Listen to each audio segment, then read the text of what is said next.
Magandang araw, ako po si JM De Jesus para sa Pasada Balita ngayong alas 12. Dinakip sa entrapment operation ng mga alagad ng National Bureau of Investigation Intelligence Service o NBIIS si San Simon, Pampanga Mayor Abundio JP Punsalan Jr. sa isang restaurant sa Clark Freeport itong Martes, August 5.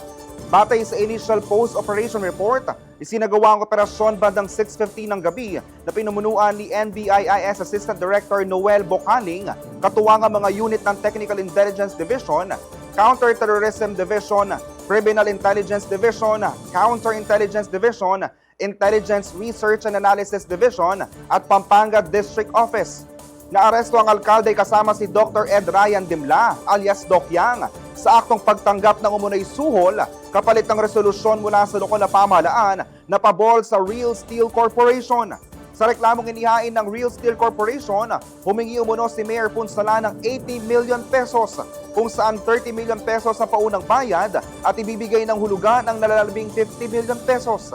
Haharap si Mayor JP Punsalan at si Dimla sa kasong paglabag sa Republic Act 3019 o ang Anti-Graft and Corruption Practices Act at iba pang kaugnay na batas. Hawak din ng otoridad ang mga security personnel ng alkalde matapos mahulihan ng mga baril at mga bala na isa sa ilalim sa verification. Ngayong umaga, nakatakdang humarap sa inquest proceedings ang mga akusado.